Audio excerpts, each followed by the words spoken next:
I'll take you for a ride on the devil's ship. I'll take you for a ride where you sink or swim. Now come with me and let this story begin.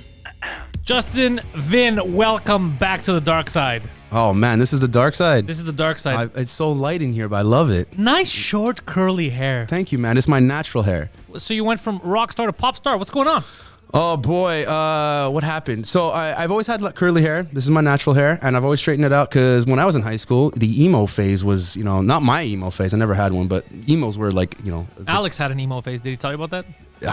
I don't. No, am I blowing up his spot? He never told. I never knew that. I mean, I'm not surprised. He but. wasn't emo. He was something else. But he would steal his mom's mascara and he would put that eyeliner on. Dang. But he wouldn't do it in front of her, obviously, because he'd get a beating. So we'd be at parties. We were young, right? We'd show up at parties and he'd go in the bathroom or wherever the fuck, I don't know, change, wear his gloves, and he would have glow sticks. And he would go on the bathroom. He'd have like mascara and he'd be like. Oh my god! I must have met him right after that. This the most embarrassing guy. Yeah, at that time. I must have met him right after that. So when I was in high school, they have Poseidon's. Imagine Poseidon with some eyeliner on. That's your podcast partner, bro. I am going to relentlessly make fun of him. Dude, we all had our phases. I had at that time the worst haircut ever. The woman that cut my hair, they were calling me Nick Carter. Alex never knew. It was nice. Like Nick Carter hair, and she had put streaks in it. Dang, you were like 10 years too late. Dude, you don't understand how stupid I felt, and you can't do anything. It's hair. You just have to wait. Just wait. I know. I wish I understood what frosted tips or whatever meant before she did it, because I was one of those guys that you're like, yeah, whatever, you know what you're doing. Oh, and then, wait, so she's like, you want to frost your tips, and you're like, sure. I thought it was the thing with the blade that you go ta ta ta ta ta ta ta. That's thinning it out. Oh, yeah, man. that's what I thought. But I was young. So then I remember I was like, why are they a different color? I can't dye my hair. Someone's going to beat me up. And she's like, no, it's cool now. And then I looked at myself and I go, is it cool? My friends are going to make fun of me. Man, I had between 2002 and 2007 was when I was in high school. So like that was like prime emo years. Like, but 2002 emo didn't exist, at least my parts. And then the next year it was like, hey, dashboard confessional, we hate our lives. By the end of that, it wasn't any fashionable sort. I had no idea what to fucking do, like dress. I didn't know how to dress myself. I was just a normal dude, just a normal average dude. I learned how to dress myself last year. I think, and it's still questionable. I've been dressing black on black since 2009, so that I figured it out. But curly hair was not very fashionable, and they would make fun of you for having curly hair. Just for your hair. That's just how your hair. Just for curly hair, and so it definitely affected me. I was conditioned to be like, no, I can't. So whatever you say, Lionel Richie. He's just like, no, they would call me Corey Matthews. No, is that no, those sons of bitches. So, I love Boy Meets World, but like, fuck. So when I started growing my hair, I was more straightening it out because like there's a awkward phase is way worse on curly hair. No matter whether it's cool now or not, it's just way worse. It goes out this way.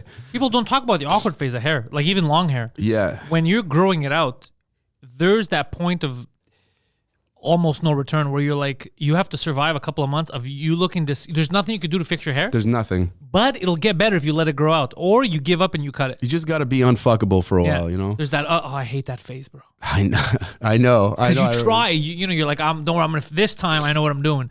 Products. Even when you tie it up, it looks stupid. It's just not the right size for anything. It's like it's too small almost. So and this was before like man buns were like an accepted part of society. So when I was doing it, when I started, now they call it man buns. They would just call me you're putting your hair up like a samurai. That's what I would do. I would put it up, and then people started doing it. They put it a bit more to the back and shit, and then it became a thing. And then people made fun of them and like, why are you tying your hair in a man bun? I started doing it way before it was a thing. I know. And they called me a samurai. They made Asian references, first of all, when I was doing it. And same thing with long hair. I was the only guy that had long hair for the longest time. And then Alex started having my friends started having long hair. The first person to have long hair around me was my buddy Dano. Really? He was the one who had long hair first. No one else did. And then I had, and we were two. And then maybe three. I didn't know anybody grow it in high school that had long hair. And then after, when I wanted to be like a rock star, I was like, I'm going to grow my hair out again. Because I tried to in high school and I got a cut and they gave me a mullet. And I'm like, I can't go to school like this. Are you crazy? My cousins forced me to cut my hair when I was 18 in 2004 in Alberta, my older cousins. Jesus, why? I guess because they were it was very suburban area and like, oh my God, like nobody had long hair here and facial hair and all that. So I remember they dressed me up. I had like shorter, like spiky hair and shit. And I had to survive that whole year. I got back to school. It was my last year in high school. And I had to survive the entire year letting the hair grow out. I know. I still remember trying to grow it out after that. Like I had like no friends for a year. Like nobody wanted to associate with me. I was the weird dude. But so curly hair was the thing that I got made fun of for. So I didn't ever want to have that. And then my hair grew. When I got through the awkward phase, it was like nice long hair. And then I really figured out how to like, hey, what's up? Like show up. Live with it. Yeah. Live with it, but also like thrive with it. Like, oh my God, this guy is sexy. You know? Yeah, you can play with it after it becomes your thing. Yeah, you own it. I had my own. I literally had a thing where I was the flip. I would flip my hair. I would play with my hair all the time. And I mean, you go back to the first podcast I was on. You're gonna see me kind of like this. Yeah. So I always just had straighter hair, more wavy is what I did. And then last year I was working. I was at the bar and whatever, and I just left it like. My hair was just curly. I got lazy. I didn't want to do it for like whatever reason. And then every girl was just like, "Oh my God, you have curly hair." I'm like, "Yeah." They're like, "Why don't you keep it like that? It's way better." I was like, "What?" Like my head could. I thought they were making fun of me for a second. I'm like, "You guys are fucking." No, curly hair is the thing now. I know. And now I'm seeing like just conversing with a lot more people that like guys will come up to me. He's like, "Yo, if you came to my part of town, girls would love you." I'm like, why? What kind of a dude says that to another dude? Guys from Toronto. Oh yeah, it sounds like that. And I'm like, really? Like, yeah, the curly hair, I love it. I'm like, okay, yeah, guys from Toronto, like, can you fuck my girlfriend? Please. She needs to see what a real man can do.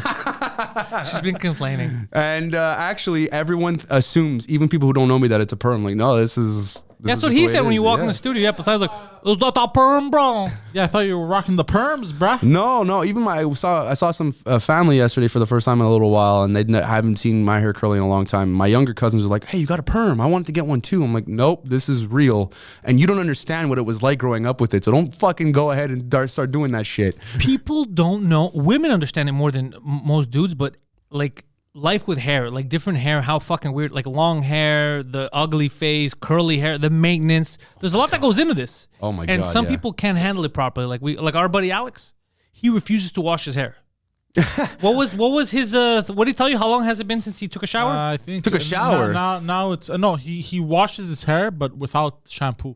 I did that for a long time. How do you wash hair without shampoo? You just write it. I did that for a long time. Oh, you mean with water? Yeah. Oh, really? Okay, I thought he doesn't wash at all. Well, no, but he lets the oils stay. Like, he won't wash. Like, sometimes he'll leave the oils. Like, he explained to me, he's like, I haven't washed my hair in like 3 weeks. Look, I'm going to say something. A week ago. I've heard those things before, too, because of shampoo, whatever. You should use better. There's better shampoos out there. Waste some extra money. I've heard these rumors, too, about your hair. And they say the oils, this and that. But I still do the same thing, bro. I can't. The only thing that could maybe happen is if I could tie it up. But I have to wash my hair every day. So I put shampoo and conditioner every day. For when I had long hair, I never used shampoo ever. From conditioner.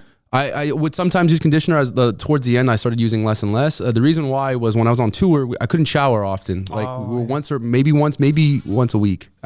Sometimes it was once every 2 weeks, just because. You're not always going to be at a hotel. It's a tour bus. There's no shower there. If you can, we were always going to go. But there was a difference between $10 for taking a shower or $10 for food. Okay, yeah, it was tight. And we were all fucking disgusting and filthy anyway. So it wasn't like you were the weird guy. It was like... You all reeked. Yeah, we all fucking reeked. And what I did notice, though, was my hair was amazing every fucking day. Some people's hair is amazing. Like, Phil comment, when I come out of the shower, people like my hair. But the thing is, I put shampoo and conditioner, and then I put the comb through it so I don't have any knots, and I like it. Now I started putting some volumizing product in there too. So I never used any hairsprays or gels or anything like that. So I started recently. I love it. I know, and now I do it too. Yeah. But I went after the tour. I was like, why am I washing my hair? It looks terrible every time I come. Like for the first couple of days, because I didn't shampoo it every day to begin with. Like it looks terrible for like the first couple of days, and the third day it looks amazing, and then I shampoo it all out. So I stopped, and my hair always looked I never had bad hair days. It always looked really good. But when I cut my hair, I'm like, nah, like I feel like my hair is too short now to just not wash it. And then I started putting more product in it. And if you're going to put product, fucking wash it out. It's not meant to be there. It's not meant to be. You know what I don't like about my hair is that I don't like it flat. Yeah. So, because it's nice, it's good hair, but I don't like it if it's flat. So to avoid that now, I started, it's mostly if I'm doing shows, I'll put the product. It was actually a girl who gave me she had sent me a message to tell me like, yo, I found this fucking product, and I started buying it. It's a little expensive, but goddamn, bro, it gives you that volume. Do you blow dry your hair? This is what I do is I'll put it in, and it's like a mousse, and then I'll blow dry, but lightly, just so that it dries up a bit. And then I'll go, it's semi-wet, and I go, I don't like to blow dry too much because I feel like that's not good for the hair. It's not, but that will give you the volume you're looking for if you're trying to do a blowout and whatever. I'm very careful because I don't want to. Because I have good hair, I don't want to fuck it up. Yeah. And shampoo, conditioner, whatever, it's not gonna fuck it up. It cleans it. That's fine. But if you blow dry it too much, bro, you'll burn your fucking hair. The amount of people I used to straighten it like every other day. The amount of people who told me like, oh, if you straighten your hair, your curls are gonna be fucked. I'm like, I straightened my hair for like fucking 13 years. My curls are not going anywhere. Yeah, most of this is genetics. Yeah. Like my mom had good hair her whole life. She has it like even now. She still has good hair. So I get it from her. I think I think a lot of people could have a phenomenal hair unless it's like super super thin. If you just think about it as like another part of your body. Yeah. Right. Take care of it. Take care of it. I mean, hey, if you don't wash your face, that's on you. But you're gonna have zits and you're gonna have open sores. Oh, you're gonna have herpes mouth. Dude, herpes mouth. That's not only is it painful. Apparently, there's a rise in herpes and other sexually transmitted diseases because children, high schoolers now, refusing to wear condoms. That's weird. Yeah. We went through my generation was, I don't know, maybe my friends were lying, but my generation we were I would panic. Condom for everything. Condom if I'm looking at a chick, bro. I'm not taking any chances. They put the fear of God in us. You're gonna get AIDS, you're gonna get this, you're gonna get and this generation apparently doesn't give a fuck. They're like, fuck condoms, that's stupid. Well, I mean, there's the mouth herpes, right? There's mouth herpes, there's vagina herpes. People get it from like playing beer pong too. You can get it from anything. Anything, yeah. So, I mean, or you could get it from some straw. Like you could get fucked over without even knowing it. Yeah. You just get a kiss from your aunt when you're 5. That's it. You know what I mean? Yeah, that's fucked up. It's fucked up, dude. And I mean, the other herpes are like, hey, pop one on there. That scares the shit out of me. Getting that? Because I don't know. Is my dick gonna fall off? Is it gonna burn? Am I gonna have trouble peeing? Okay, so I didn't know. I've known a few people who have had herpes, and the information that they get from their own doctors is fucking conflicting too. But you can't get it if they don't have open sores. But you don't know if there's like a micro tear or something like that can pass your blood onto you and whatever, and you can get it. It has to be blood on blood, or can it be blood on skin? I'm pretty sure it's blood on skin, open sore on skin, because that's how you would pass it up, because the membrane is super thin. And actually, the roadie that I was talking about to you earlier, Jeff Hickey, the first time he had sex, he got herpes. Oh, poor guy, bro. What a... That says that out of all of that life that he's lived, the only regret he had was he got herpes.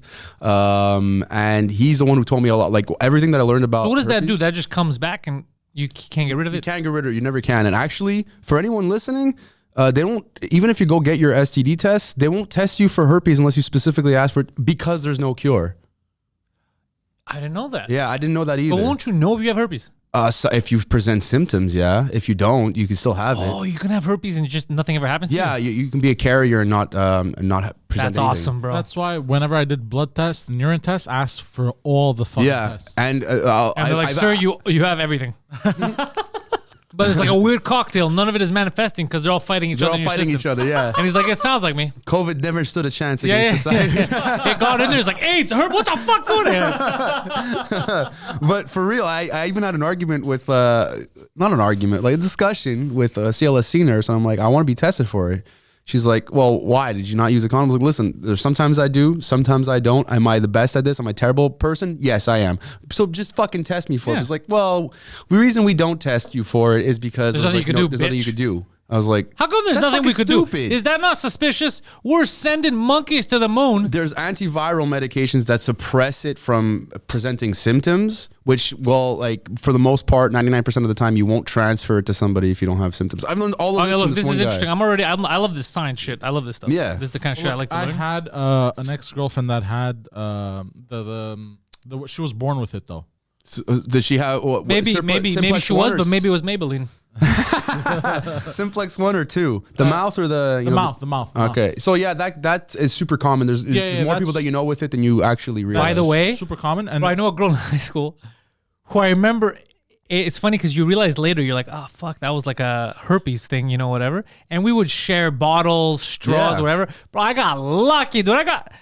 No, she's not supposed to share I got anything. I got some luck on my side. I had an ex-girlfriend. She had that. She was born with it, it was rare. Usually she got like an open sore when she was like super stressed out with school or whatever. But that happens to everyone. When I get I get red. If I get super stressed out, her was on the lip. I mean, I get here. No, these were open sores on the lips. Or no, I don't have my lips don't cut. No, but yeah, when we get you get pimples. Yeah, you know what happens to me when I go hot cold sometimes. If I come out like it's cold and I go in the heat or whatever, like I get these like little red spots. Really? Yeah, and then when I used to panic when I was, I don't know what almost the like fuck a it was. hive. Like a hive. I get like hives, and it'll go back down again. It's nothing crazy. It's when I get but it used to bug the shit. I mean, I used to know when I'd go into a room or what, like it was cold outside. You know how you're all dressed up, and then it's like this weird, you're too hot or whatever. I would get these red dots, and I used to always be like super self-conscious about it. But people barely know. Like I only noticed it because I could feel it. But it's like, yeah, you're a little red. All right, what's the big deal? Yeah, me, I'd get the same shit on my hands when I'd get super angry. Oh, really? Yeah. Really? You remember that time? Like, if I get really angry, my hands get like hives and super itchy. Oh, yeah. He gets like retard Hulk. I don't know. He's retard. I've been mad stressed like before like crazy life events and stuff like that, and I've never really presented any symptoms like that, or at least none that I was aware of. But I guess going back to everything for like anything like STD related, right? Like there's so much conflicting information, even from like the doctors that speak to you, that this is how I know that a lot of doctors are just fucking parroting whatever the fuck they read when they were always in school. Like you can't even trust them because they didn't study it. You need an old doctor. You need an old guy who's seen some shit and knows based on like anecdotal and evidence that he's seen. Everyone else, a specialist. Dude, I've been to a doctor here when I had my ankle problem. Bro, every doctor I saw, first of all, had weird theories. One was a waste of time. But one guy was young. I think he was a McGill student. Bro, in front of me, the guy was Googling. And then he told me to do what Google told him, but that's what I knew going in there. And I was like, bro, are you Googling my fucking ankle? He's like, yeah, I gotta rest it and put ice and leave it. And he's like, bro, I could see you like this. It was sideways. I go, bro, I see that you Googled it. Jesus Christ. Jesus fucking Christ. Like that's the amount of doctoring I could have done. Modern medicine, ladies and gentlemen. Yeah, so no, but all that, you know why that shit scares me? Because it's something that like you don't know that you can get. Like, let's say if it's physical, like someone's gonna punch you, see a punch coming, right? Yeah. But you're not gonna see AIDS, bro. no, you won't see fucking AIDS. What's scary. And you don't even get I it think first. The You mystery get HIV. scares me. You get HIV first, and then the way you find out if you have HIV is you get sick all the fucking time, and so that it develops AIDS. So like the only reason you go check for HIV is because like I'm always getting sick. Bro, he always gets sick. Phil. You think Phil has AIDS? Bro, Phil might have AIDS. No, you might have HIV. HIV is it attacks Phil your. maybe has HIV. Then it turns into. I don't AIDS, think he yeah. has AIDS. I think because he gets sick so often, he would have had AIDS by now. Yeah, had AIDS too, bro. you get progressively sicker because your But immune he system said, didn't is you remember fucked he up. told us on the morning show? He says, I don't get sick all the time. He said, it's because he has fucking sinuses. So anytime the weather changes, the guy's under the weather. Oh, okay, And that's he what has it is. kids. That's a smoke And they Yeah. always bring in, kids, they'll bring in parasites. Oh man, dude, working at the bar, I've been sick so often. A lot of kids do come in there. A lot of them, dude. You have no idea. That's why they keep 17-year-olds. shutting you guys down, by the way. You got to start carding these children. Dude, you know how many times I card people and they're like, oh, they show me a photo. I'm like, I can't fucking accept the photo. Bring your passport with you, but you're not supposed to keep your passport on you. What kind of bullshit is this? That's true. The passport thing, I they told me know. the same thing in Europe. I remember 2007 with Milton in Paris. The hotel guy, when we go to check in, he tells me, you got to leave your passports here with me downstairs. Like, what are you talking about? He's like, you have to, while you're staying here, I have to keep your passports. And I said, no, you're not keeping You're not shit. fucking Are you taking crazy? my I go, my shit. passport? I go, are you stupid? First of all, the embassy tells us don't give your passport to anyone. I'm going to give it to some random Algerian guy at the front desk. Are you fucked? No, fuck that. What if you're not here? What if you lose my passport? What, I can't fly home? Get the fuck In out my of here. head's like, why you want my passport, ass? Are you gonna clone this and sell this on the black market, or sell the real one and give me a clone? And if it's mandatory, how come I got away with not leaving it there? Yeah, it's not Bitch. fucking mandatory. Yeah. And so these kids walk in, it's like, I got my passport, but it's a photo of it. I'm like, I don't fucking know if you photoshopped this shit, man. But you could tell if someone's a child. Yes, you sometimes can, and that's why I want to like.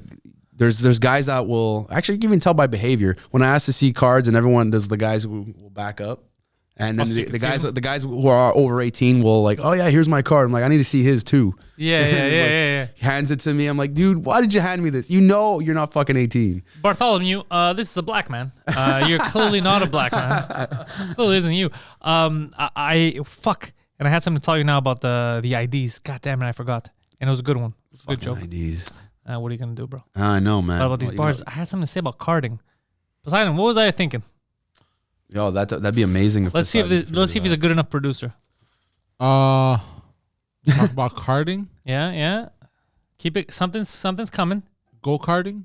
No, not carding. Carding. I know. Cardi Bing. No, now you're making my mind fly away. Don't bring it back. Thing, bring it back. You're talking about your passport. Passports. Yes. The guy wanted to hold your passport. We got past that. That was a good story. That. There was something else about passports again. Something about children. I started stop letting kids come in. I figured it out. I know how we're old now. I saw a meme and I was like, "Fuck, that's correct." Someone got carded. Oh, but that was in your They thoughts, barely bro. even looked. And they're like, "How do you know that I was a dog?" I was like, "I saw the 19 in front of your birthday." And then I realized, I go, Oh my God. "Holy fuck, that's true." Holy fuck, bro! 1980. Let me just say something. If I would tell you that there was a man born in the 1880s and in the 1920s he was fighting in the war, you'd be like, "These old sons of bitches." That's us. Yeah. That's us. We were born in the last century, man. I was born in 86. It is now 2022. We were born in the last millennium. The I'm last millennium, 78 last years old or century. something. I'm very old. 78 years old. I was yeah. born in the last century too, man. 3 years away from you. The 1990. Remember that last century was a good one. It was. We fucked it up. We had one last awesome decade for humanity. It was called the 90s. It was before technology became pop culture. It was before 9/11. Osama bin Laden It ruined was, everything. yeah. And the iPod, it fucking ruined everything too. Think about it. Think about what defines the 2000s. You got fucking emos and iPods. Kanye West. God, fucking Kanye. And those shutter glasses that he had. I think 9/11, I keep saying it to people, 9/11 changed everything. It did. It absolutely did. Oh my God, 100%. And then what else? Apple is a huge part in that. Like the reason we have the data that a huge part of 9/11. Yes, 9/11 Fucking every Steve year. Jobs. Well, why do you think that they release the iPhone every September? Oh, I like where this is going. They commemorate the day They do. I mean, where come on, think Hassan about Jobs We all launched an blame- attack on the American it. people. We all blame Facebook for stealing our data, but who lets them do that? iPhones. They and collect the it. government. They collect, and the government. Yeah, the government definitely lets Fuck them the do government. that. Let's Fuck be the honest government. about that. Fuck the government. All of them. There's no good government. Even I've though- never met a good government. I've never met one either. Even though I think there should be a governing body, to make sure that roads are paved and whatever. But We keep saying that, but who's governing our roads aren't paved? nothing. That's the problem. There's no good government. I think we just need more private industry. I think so. We need to find money to pay people to do shit. Because the Yeah. government, we pay them with our taxes, but they don't do shit. They don't. I like, for me, it's like if the concrete on the road, the asphalt on the road is terrible because What of am I our paying you winters, for? fucking develop a better asphalt and then sell it to the rest of the world. Like, So hold on a second. You're telling me I pay the most taxes, right? We're in Quebec. I don't have roads, the hospitals, the schools, everything's fucked up. So where's this money going? And they're all giving themselves raises. man, There needs to be some oversight. oversight. I'm going to get assassinated. Well, probably all will. I've said the same shit. I fucking hate, there was even with COVID and whatever, the pandemic. What government should have been in power? None of them. They're all saying the same thing. All of them saying the exact same thing. They would have done the exact same thing except for maybe not implementing a curfew. I think the Swedes were the best ones. They're like, fuck it, it happened. Fuck it. And they're taxed even more than we are. Yeah. But they're... That's probably why. They're like, look, we took everything from these people.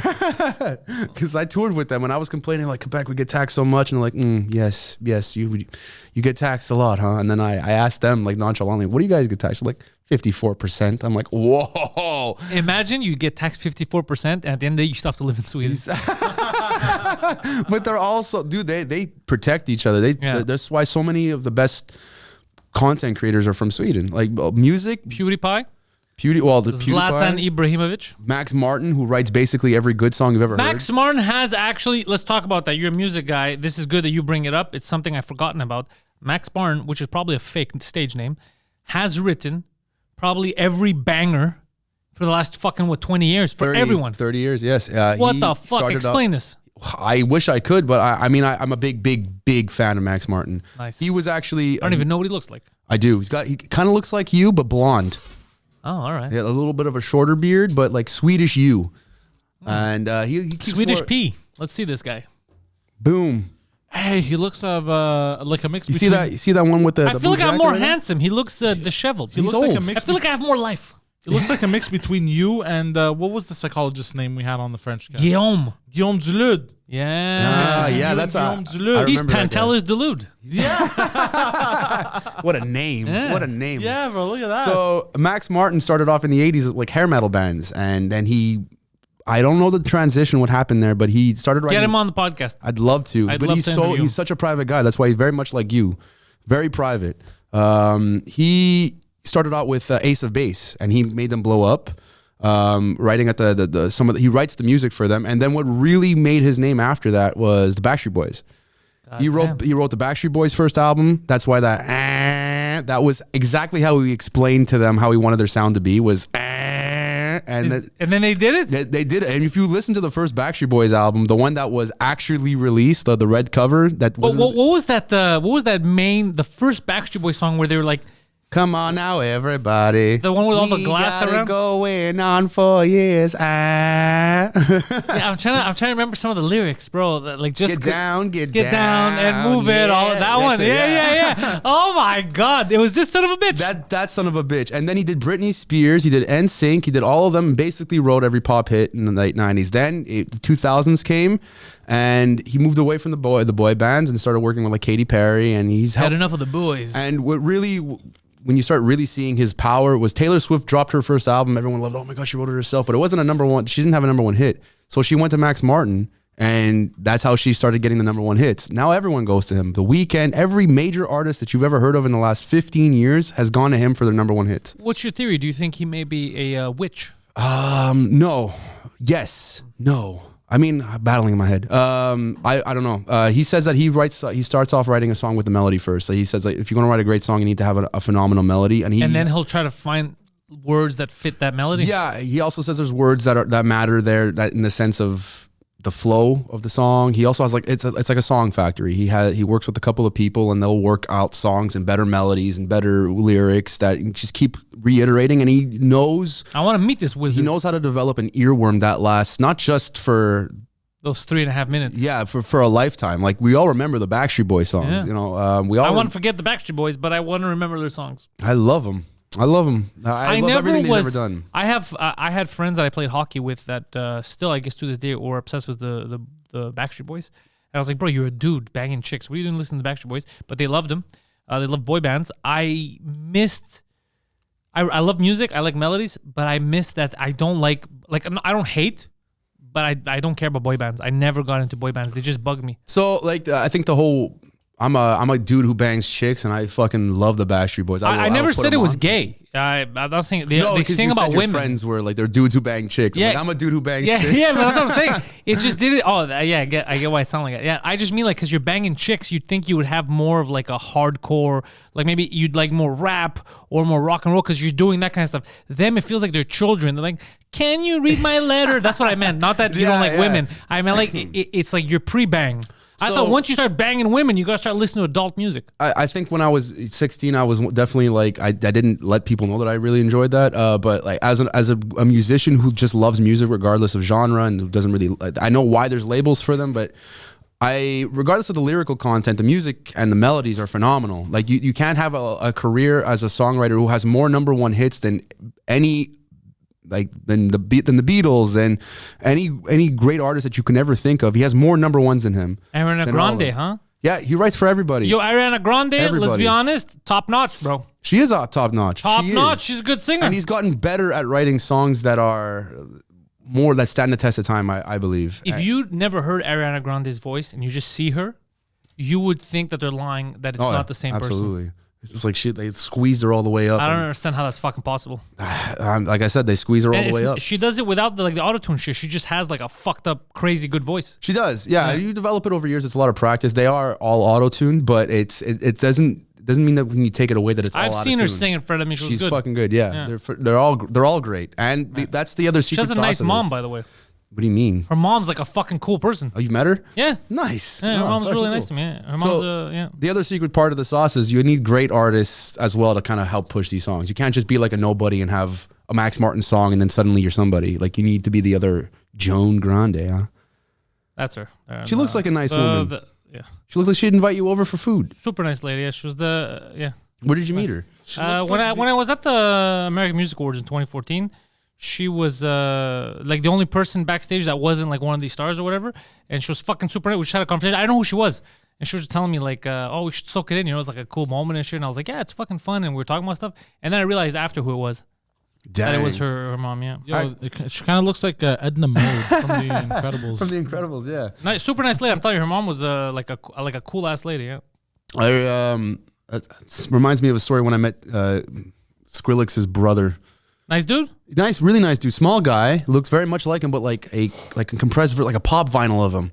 Like, wait, Skrillex still has he had that fucked up hair and the glasses, no? Yeah, he had the fucked up hair and the glasses. He had the fucked up hair, no glasses, smaller guy. I met him at NAM in met him in Nam. Nam. California. Grab me some water. Oh, that's what you wanted. Okay. Yeah.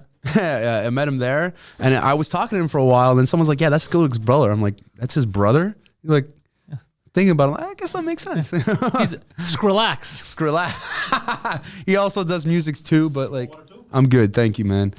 Yeah, you meet some people, and you're like, "Oh, I didn't know you were that guy." I want to meet this guy. I want to meet this Maxim Martin guy. I would love to just like, hey, how can I make my music better? Like, I want what's the tip that you give me other than just start with a melody? Because sometimes I just want to talk to him about like what was his breakouts like? You know that moment, the first song that ended up turning into a hit. That moment in his head when it clicked, is like, oh, this is a banger. Like little things like that. How to get into it? I'd love to pick this guy's brain. I would love to have a conversation with him, like one-on-one, and see like how do you go from writing hair metal songs that didn't do anything to like defining pop music for like, generations of people. And he's still doing it. He's still doing it, and to the highest level. So what do people do? They call him and they go to his house? Well, yeah. I mean, now he's like, I don't know if they would go to his house, but I'm sure that the way that it would function is. You guys are laughing, but a lot of these dudes from the people I spoke to, they actually go to each other's house. Yeah, they do. I don't know if that's exactly. It sounded the way like it I works. was joking, Poseidon, but it's not like, you know how we have the studio here. It's a studio. Yeah. They have a lot of their studios in their homes. Yeah. That might Unless be they were like lying that, to me. But from stay away from me, bro. What I would imagine is you have a record label like Sony, like Universal, like any of the big three has this artist. So anyone that's already famous, you know, you have your Lady Gaga, your Taylor Swift, your The Weeknd, and whatever, and they're not doing the numbers that they were supposed to be doing. They're still high. They're still really super popular, but they're missing that extra secret sauce to make them who they are, to help define their sound way more than what it currently is. And they would put them in contact, like, we're going to get you Max Martin.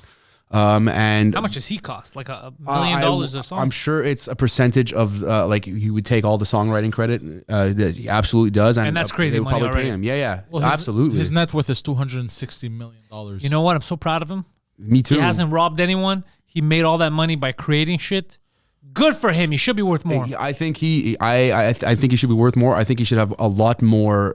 I guess if he wasn't in Sweden, you know? because he gave half his money to these goddamn Swedes. That's why he would have been worth fucking half $1 billion. He's like, when people say like all the music is written by a committee, these assholes are writing the same shit. Really, it's Max Martin they're talking about, and he doesn't write the same song. Because that's what I was gonna say. Is they're talking about that for pop in general. Yeah, but it's not all of them that are bangers. He's the one writing the ones that you fucking shake your head to.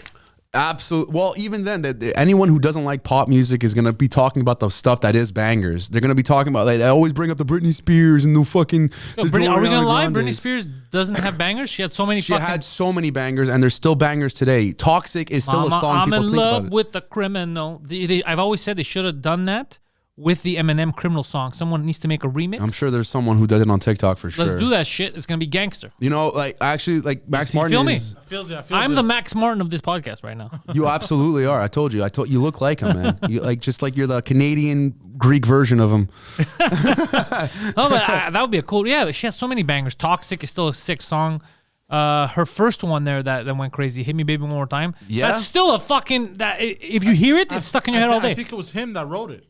Oh, if it was him. It was him that wrote it. Oh, really? Yeah. This guy launched the career of many a ladies. Yes, he has. And like, so if you think about like the 80s, songs that really come out of the 80s, like one of them that is huge, that still transcends generations, Living on a Prayer. He writes stuff like that. Yeah. Right? Like, whoa, we're halfway there. Everyone gets into it. Oh, imagine he wrote that. That would have been sick. But like, that's kind of what he's doing with all these music, with all of these artists. Yeah, he wrote Baby One More Time in 98. He did. I Want You Back. He wrote that for NSYNC. I want you. Oh, I was thinking about the back. You're tearing up my heart. He wrote that shit too. Tearing up my heart. He's written everything that you've ever liked. Go down. Bro, I'm look so at curious. this list of what he's written, bro. Everything you've ever liked was written Hold by on. him. You're going too fast. I can't read any of this shit. I'm sorry. Okay. Start off with Ace of Base. Okay, so artist. What is that? What does it say? Herbie. Herbie, yay. I don't know. Go down. Right, Backstreet Boys. You see? Yeah, Backstreet Boys. Let's see. Nobody But You. I don't remember that. What's that one that you highlighted? Quit Playing Games. Oh, that's huge. Crippling Is My Heart. That was huge. I Want to Be With You. I don't remember that. Nobody But You. I don't remember that. We've got it going on. I don't remember that either. But I wasn't a big Backstreet Boy guy. You got it going on for days. I never heard it. It depending on where the album was released. I would have to hear it to tell you. Let me see. Hold on. What's Leela K? I don't know what that is. Backstreet Boys again. This guy's not stopping. No, he did the actual album that dropped. As long as you love me. I remember that song. What else we have? Let's go down. Bryan Adams. What do you write there for Bryan Adams? Before the night is over and Cloud Number 9. Cloud Number 9 was huge in the 90s. Yeah, that was huge. I didn't even know he did Bryan Adams. I want you back and turn up my heart. Yeah, okay. Go down. Backstreet Boys, I Want It That Okay, that's Way. enough of the Backstreet Boys. Let's see what he wrote for Britney Spears. Everything. Drive Me Crazy, I Will Be There. Me crazy. I just can't sleep. Yeah, I remember that. Fuck, bro. This guy's good at getting in your head. Céline Dion. Oh, what song? That's the Way It Is. I know that was a big. I can't remember it though. I don't remember it at all. Bon Jovi. What did you write for Bon Jovi? It's what? my I didn't Get know the that. fuck out of here, bro. He did this. Get the fuck. That's the same guy that wrote all this shit. It's now or never, right? Yeah, another song that transcends generations. Have you seen the Indian remix? Yeah, of course. It's hilarious. Let's see, Britney Spears. What did you write for her again? Stronger than yesterday. Is that her? No, you were saying That's another one. you were yeah, but Stronger was a big one. Lucky, Where Are You Now? Girl in the Mirror. Toxic. Oh, Girl in the Mirror. I think I remember. Was he Toxic. He wrote Toxic. Do I see Toxic there? I'm pretty sure. Probably he did another Toxic. album. Yeah. Because it's going by years and shit. Lambretta. Okay, Def Leppard. Unbelievable. He wrote. Wait. That one wasn't a very good big one. That was on X Okay. or 10 Go basically. down. But Fuck, bro. This is so impressive. Yeah, these are all the Celine Dion again. All these people. and he just keeps getting better and better. Like The Weeknd's last album, he was a big Dawn part already. FM? Yes. Oh, I love Dawn FM. And the one Blinding Lights. For the love them both. weekend. I love The Weeknd. He wrote How Do I Make You Love Me? Take My Breath. Sacrifice. Take my breath. Don't Break My Heart. Less Than Sacrifice. Zero. I love Sacrifice. I'll listen to it on the way here. Phantom Regret by Jim. Phantom Regret is the one that I was playing in the bonus tape that you like. Yeah. And on After Hours, oh, he what did he wrote write? Hardest to Love, Scared to Live, Every Blinding single. Lights, In Your Eyes, and Save Your Tears. Every single. All the bangers, I told you. Like if you wanna get to that level where it's like now he's writing masterpieces with these people. That's God damn. especially for like The Weeknd. He already had he was already a phenomenal songwriter, and then you add in that secret sauce. You're writing masterpieces that transcend generations for the rest of time. He wrote Lust for Life? Yeah, bro. That's a good fucking song. Yeah, I love that song. Fuck, bro. Yeah, this guy knows what he's doing. Oh, bro, he was on Starboy too. With What did he write? What did he write on Starboy? I'm just curious. Rockin', Love to Lay, A Lonely Night, and Ordinary Life. Oh my God, he wrote. Bro, I love Ordinary Life, bro. I love that album, man. I love that Oh album. fuck, yeah, that whole album. Bro, Starboy, I love. Starboy is one of my favorite albums ever. I love the That's song. wild. Yeah, Starboy. I'm a motherfucking Starboy. I love that song. So House of Balloons, like I like House of Balloons was so good. more than anything that The Weeknd's done, and I love his shit. But for some reason, that brings me back to a different time. I guess nostalgia too. I love that shit. When I first found out, when I first got into The Weeknd, it was like 2015. So I kind of went backwards after that. Bro, It I was an when Starboy early dropped, adopter. yeah. I was an early adopter of The Weeknd. He knows this. I introduced there was two people that I could actually say I introduced to a lot of people around me. The Weeknd and Lana Del Rey, and I still like them to this day. It was right before they popped off. Man, I introduced more of the Swedish bands to people, but like when I got into The Weeknd, it was because Starboy dropped, and I fucking love this. This It was is way so good. before, and it was I forgot it was because of the internet that I got. There was a song he had in Montreal. There was like all kinds of songs that he had that were. I think he has a song They all called went. Montreal. It was probably that. Yeah. They all went on House of Balloons. I think some of those tracks. Anyways, and it was right before he had like real radio play. And then when I knew he popped off, it's because I kept pushing him on people for months or a year, and nobody gave a shit. And then one of his songs was on the radio. Maybe it was 28, maybe it was House of Balloons. One of them was on the radio, and it became a banger. And then my friends that didn't want to get into him were like, yo, you heard this? I go, I fucking told you this a year ago. I've been telling you this Yeah. for years. Lana Del Rey, same thing. It was early that I had listened to her, and it was because of the internet, bro. You'd get some certain, like, you could get some bands or people and they gain traction. Yeah, YouTube helped a lot back, especially like 10 years ago, or even more so when the Weeknd dropped House of Balloons, like 2011 or whatever. He really knew what he was doing. Plus, he networked super well in the States. And You know who I liked but didn't pop off yet, and I've liked her since 2014 around. Banks. yeah, you've mentioned her before. Yeah, I and think she hasn't popped off the way she should. I like her, but she needs like a Max Martin. she needs like a Max Martin or like a different publishing. I don't know what the fuck she needs, but she's good. She doesn't Some pop off people yet. just like even if you're signed into a label, if your management or the label just isn't, they don't really vibe with you in that certain way. Like they want to help you, but they're not. It's not like, hey, let's go have some fucking drinks. You're just not going to be able to do very much. Hit up Banks. Check out Banks, bro. She's this nice fucking girl. Tyra Banks? No, just Banks, not Tyra Banks. But everybody knows who Tyra Banks is. She's not a... Who's Tyra Banks again? Click on Banks. She's an actress. Yeah. Is she an actress or model? Banks. She acts too, no? Banks? Just Banks, that's it. Just put artist. Yeah, Banks artist. Music, yeah. That's also probably why her name is harder. That's actually true, yeah. Banks musician. There she is. Like your name really does mean something. Like the band that's like Chuck. Good luck. Google doesn't know how to. Banks. I like her. Dude, she's fucking good. I check out her songs. Check out her. I'll tell people what's good so they could check out Begging for Thread is a good song. Also another thing that like people don't realize in the music industry is if you're not at a name that people is on people's lips all the time, you get forgotten. You get forgotten, but like the people that are gonna help build your name are like the Spotify hitmakers, the people who curate Spotify playlists, right? And the people who create these playlists away from Spotify. And sometimes they're looking for not even good music, they're just looking for a good story behind it and the artist, and that makes sense. But a lot of these songs they're good, but they're not stuff that's gonna become like Dawn FM. Yeah. Oh, 2014 is when her first album dropped. Goddess. Yeah, that was. What label is she on? Click on it. Yeah. What are you looking for? Sorry. Her label. Her label on the right. I see the label, but Harvest. Yeah, that's probably why it's not. Harvest Records is a British American record label. Fuck, she's good, bro. She deserves more. One. I'm telling you, she deserves more exposure than she has. She's very good. I think someone like you can probably help with that. And you know what? Also, TikTok. Like, if you have one song that just blows Bangs up. on TikTok. Yeah. Who's that Filipino broad that became famous off because of TikTok? Doja Cat was definitely one of them. Doja Cat. I don't know if she's Filipino. I don't think she's Filipino. I think Doja Cat said a lot of shit about black guys. She was making fun of black people at one point or some shit. Her song blew up on TikTok. She likes to be called.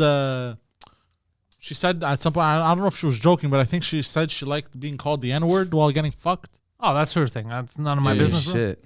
I think that's. Oh, that's what she said. Yeah, that's what she said. Oh, then fuck the internet, bro. She didn't do anything wrong. That's up to her. I think she's still doing pretty well. Doja Cat's doing very well. Yeah, very well. I know, like, I don't know what she looks like, and I don't know any of her songs, but I know she exists. So she exists. She's permeated my mind. She's definitely a human being, you know. It was the "Bitch I'm a Cow" song that made her famous. You tried to tell me about that a while ago, and I didn't care. I remember the other one I did a guitar solo over it like a couple of years ago when it was on the radio and shit. But Banks is, and there's a couple. I'm forgetting now, obviously, because I want to bring them up. But there's all kinds of. It's like when you go look for your favorite bands, you forget who you like. Yeah. Bella Porch. She became famous apparently from TikTok. Good for her. Yeah. TikTok is the new MySpace. That's what we were missing for a long time, was a MySpace that broke people's like careers. Break new artists, because you know what I noticed in speaking about all this is what happens a lot is you get these artists, you get talented people. It happens in Montreal a lot. Whether they're comedians, singers, the talent part is there, but they don't have access to the right people to give them that one shot to go in the mainstream. And then they just get buried. Yeah, because it's like I said earlier, the gatekeepers for all that have no fucking talent. Yeah. They don't know. They like what they like, and they think, well, because I'm very good at this, I know what I'm looking at. You don't fucking know shit. Some of the best fighters in history are terrible, the worst coaches ever. Yeah. Like, just because you might have been okay as a musician does not mean that you can spot what people want to hear now. Yeah. That's another thing is the now. Yeah. Now is different. Like, I see a lot of young comics. Like, now I was over the weekend, I saw a bunch of good comics, younger comics that are doing it that I liked. I was like, oh, fuck. But in the back of my mind, I have one fear for them. It's like, what are they going to do in Montreal? If we don't fight to build a scene for them where they can make money, the talent's going to go nowhere unless they leave, which sucks. Amount of fucking people I talk to that are away from Montreal, or even some like from Quebec, who'll be like, yeah, but it's Montreal. There should be people there. I'm like, no, just because it's a metropolis does not mean we have an industry here, and we don't. What record labels here other than Atlantic? And only what does French, Atlantic baby. do? That's why I'm in the French scene. There's a Only whole French. industry. Yeah. They respect the arts. They do, and every time I come here, we fucking talk about this because it hasn't changed, and the Anglophones are just so far up their own fucking ass about who it's like a prestige thing that I'm gonna help you build this band up, and they always pick really shitty derivative bands, like generic as fuck. Yeah. That you go south to the United States, like nobody fucking likes them. There's It's no really, substance. It's really true with fucking. I'm international. It's what Billy Bob Thornton said on that show. He's like, Canada, it's like mashed potatoes without the gravy. I like Billy Bob Thornton, by the way. Yeah, he's a motherfucker, bro. This guy doesn't give a fuck. That's why, like, but I feel like what he was saying there is like, yeah, all you jackasses, you gatekeepers and fuck, that's what you're looking for. You're just looking for mashed potatoes. You don't have the gravy there. Yeah. And why? Who blew up? Who have you decided blew up south of Montreal? Like the only band that I think, well, one of the few bands that I think really should have a way more international presence, Billy Talent. Because they're not from Montreal. No, but Canada. But they're so big here, but nowhere else. Really? I didn't know they were not big anywhere else. I thought Billy Talent was a big band, like Avenged Sevenfold. No, not even close. They're of that level in the sense of like people here know them. I have not heard their songs, I could tell you right now, honestly, in years. But just because you mentioned the name, tracks are coming in my head. Billy Talent was good. You know, Billy Talent's one of those bands where you feel like they were a good fucking band. Billy Talent is one of those bands that you think that you haven't heard music in years, and then you sing a new song, you're like, yeah, I know that song. You're right. Because the Reckless Paradise dropped last year, and I thought I'd known it for years, and it's like no, and it's still a phenomenal song. They're just one of those bands who always writes phenomenal music that you think you've already heard. Billy Talent was talented, obviously, and it's in the name. I thought that they were bigger than what you just told me, so this is a shocking surprise. It makes me angry. I should be managing that band. Avenged Sevenfold was a band I always liked. My favorite band of all time. And you know why I like them? I'll tell you why I like them. Because they came out, for me at least, at a point where anyone that was trying to do heavy metal at the time wasn't doing it right, or it felt fake and cheap, or they were doing the and you couldn't understand what they were saying. And I wanted melody, but I wanted skill too, and I wanted to understand lyrics. And then these fucking guys came out. They were young. They were hungry. They had good melodies. They were bangers, you know, and they were heavy, but they were also fun. They were young guys just fucking around. And I was like, fuck, I like these guys. And, the story on that one, because they're absolutely my favorite band of all time. I love AC/DC. Got a tattoo right here. Of a lightning for bolt. AC/DC, yeah, the middle of the slash, basically. Oh, I didn't understand. I thought you were just into electricity. Yeah, that too. But I like to shock myself on the nips. No, that's for AC/DC. But Avenged Sevenfold is my favorite band ever, and they started out as one of those the metalcore band. And when they were transitioning to like the City of Evil album, the one that blew them up, that was also a story of they got help from friends. Where they were already signed, they had a pioneering album that's like for metalcore. It's one of the ones that's a classic. That's what it's called, metalcore. When they yell into the microphone, what their Waking the Fallen album is definitely one of those like big four of albums for that era. Like it was one of the things that helped make the genre bigger. Trey was another one of those and whatever. A Bullet for My Valentine later on too. But in 2005 they had released City of Evil, and that was a complete drastic change. It was traditional heavy metal, fucking double kick everywhere, guitar solos all over the place. I loved it. My favorite album of all time, City of Evil. But the reason why it became what it was, and what people say, they started writing radio music. The only radio song on that album is "Seize the Day," and that's not what broke them. Seize the day. Yeah. What broke them was Backcountry. And if you listen to it like that, Backcountry's not a fucking single. It's got it's got double kicks all over the place, staccato riffs. It doesn't make any sense that it blew up. And didn't Backcountry have a video? It was the best video ever. There was the chick in it. Oh, dude, memories are coming back. I have a story about that, and I can't wait to get to it. So Backcountry was put on TRL, and that's where they blew up. The reason it got on TRL is because Avenged Sevenfold was at the time, and I think they still are, super, super close with Good Charlotte, who was international famous. Sleeping with everybody, dating everybody. Entertainment Tonight would talk about Good Charlotte. And they have like matching tattoos and everything. That's how close they were. And Good Charlotte went to, who was the guy who fucking did TRL? Who was that main guy on TRL? Fuck. Can you check up who did TRL? Like Total Request Live? He was just famous in his own right too. Fuck, what the fuck? This says technology. No, TRL show. Total Request Live. Yeah, I see it right there. TRL host. Type in TRL host. Carson Daly. Fuck, bro. Why was it so far away? I know. It was such a name you heard all the time. Sit me next to Carson Daly and Fred Durst. Yeah, that's what I was trying to think of. He was in Eminem raps, right? Yeah. And Good Charlotte was huge on TRL, and they asked him, like, yo, can you play this video for them? And it blew up. The song went to number 2, and that's what gave them their career. Shout out to Good Charlotte for doing a good Samaritan type of thing. Yeah, That's help what you your gotta friends. do. Help Because your now friends. Avenged Sevenfold is one of those like acts that like help carry the flag for heavy metal.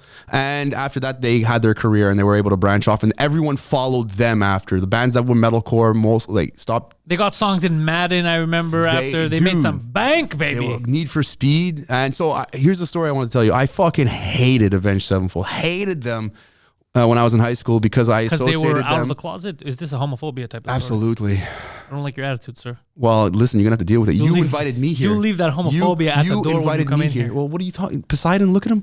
Yeah, he's a walking homophobia. No, I was. So you didn't like him because the metalcore stuff like me? No, not at all. I never even heard them. It was because I associated them with guys who would like pick on me. And they wore all the merch, dude. Fucking Sevenfold everywhere, hats, sweaters. They were huge fans. Later on, And they made would friends pick with on them. you? Yeah, just For because I was what? a fat guy in high school. Curly hair. You know their names. You know where they are now. Yeah, I'm friends with some of them. How good are you friends with? Because if you want, Poseidon could get some payback for you. Oh shit! I got my own form of payback later on, so Okay. it's all good. I appreciate it. Oh, you banged their girlfriends? Twice. Nice.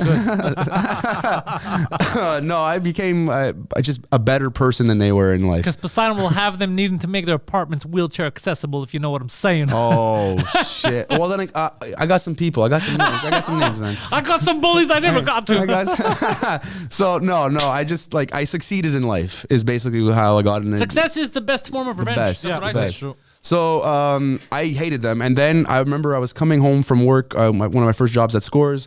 My cousin was driving me home, and all I heard was this line. The music was really low because my cousins were talking, and all I heard was the line was "too many doses," and I'm starting to get an attraction. I'm like, fuck, that's a really good line. So I remember, I'm like, I've got to remember this. I want to Google it when I get home, and I didn't ever Google lyrics at the time. I just decided I'm going to do that. There was something about it that There you was liked. something about it. The one band that I always fucking said I hated, it was Avenged Sevenfold. Like, I fucking hate the stupid name. Who the fuck are these guys? You need to like AC/DC. You need to like Metallica. You need to like fucking Guns N' Roses. You can like all of those. I know. And the irony of it is I like them all way better now. I like Sevenfold way better. And all of those, the other ones, yeah. And those are still my bread and butter. So I went home, Googled it, saw that it was Backcountry. And I'm like, oh, fuck, Avenged Sevenfold. And I don't know why, but I kind of matured in that instance. I'm like, let me go check out what the song is. I like the line. I can't say that they're full of shit all the way. I put the music video on. The intro started. I'm like, this fucking drummer does way too many things on the goddamn snare. But by the end of the song, Loved it. they were my favorite band. The guitar solos, the way they were fucking ripping it in there, and the look of like, yeah, you love this shit. Came on. I was like, I've been waiting for this. I've been fucking waiting for this. Yeah, they're a And- good fucking band, dude. Yeah, and really, it's my whole viewpoint of like writing music changed what this one fucking album. I didn't stop listening to it. I haven't stopped listening to it. It's my favorite album of all time, and I set them up there with Eminem and Elton John and everything in terms of. What are you Googling? The Dark Horse Always Wins by Lucifer. What is this? No, I think that was I don't know what you're looking for, Posey. Avengers. The Avengers. Oh yeah, they have this song that I like. That's Avenged not Sevenfold. a song by them.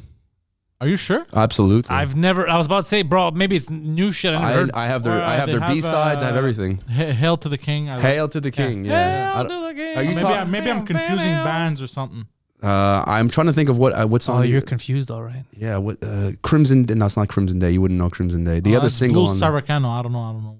Blue Saccharine. Saracano. Saracano, It huh? sounds like something you spread over chicken. Shepherd of Fire. Is that what you're talking about? Whoa. Are you talking about Shepherd of That Fire? was a good song. I fucking love that song. Maybe I don't know, but They have some good stuff, these guys. Are they still do. around? Yeah, they're still around. The last album came out in 2016. They surprise dropped it. They were they were actually trying to turn like heavy metal into more of like that hip hop type of thing where people are actually excited for new releases. Yeah. Didn't really work as well as they thought it would, but I love that album. I thought it Explain was that amazing. to me a bit, what you just said about how people are excited about new releases for hip hop, not metal. Like, what's the difference? What's the release schedule like? Well, I'm going to tell you why. It's because hip hop. Because I steal a lot of ideas from other like mediums, the way they drop shit. Like you see the Yeah. podcast intros and stuff. Other podcasts won't do it. I'll have longer intro. Like I'll do little things with the music. Yeah. With fucking Critically Ashamed. Like I'll do other things because I'm like, no, this other medium will do it on TV. This would work, or on radio. This would work. So I kind of mash them together. I think that's a brilliant idea. I try to do the same things too. And Sevenfold is the only one trying to push a needle. And here's what I personally believe: Whoever's listening, you can fucking come fight me for it. I don't give a fuck. All right. But metal is full of elitists, and hard rock is almost the same type of thing, but they don't want things to change. They want it to stay the same. Like they still want albums, even though no one's fucking. You give someone a CD, where are you gonna fucking play it? Yeah, that happened. Poseidon, I gave him a floppy disk and he panicked. Yeah, and the guys who identify, Panic. You panicked. I've never seen, dude. His eyes were bulging, and this is literally him. He's like this. What do we do with this? Yeah, I was like, but oh, I you was put it in the laughing. computer. I was The files are there, and then he did this like this. Put it in what?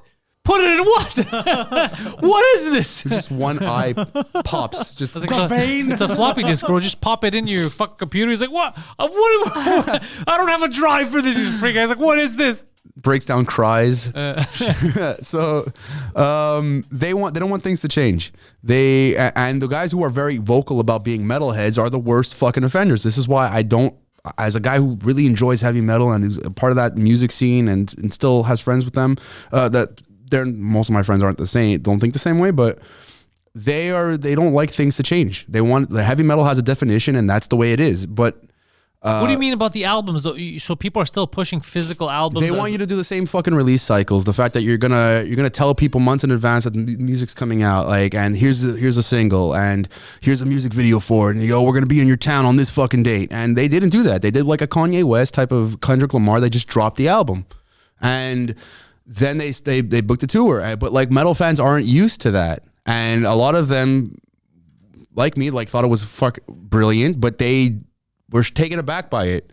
But what's the problem with that? What's the problem with just dropping the album and then going on tour? Because it didn't cause the same amount of traction as they would have had they done their normal release cycle. Whereas hip hop is still has an atmosphere that is not protective of what the definition is. It is hip hop. It's whatever you want it to be. They want to be surprised, like Tyler the Creator. Yeah, it's like fuck you, I'll do what I want to do. And all of the best ones do different new things, and that's why there's such a brilliant youth culture that always happens with it. That you don't have that with hard rock and heavy metal. Think of the youngest kid who's into heavy metal. They're still talking about bands from the fucking 80s.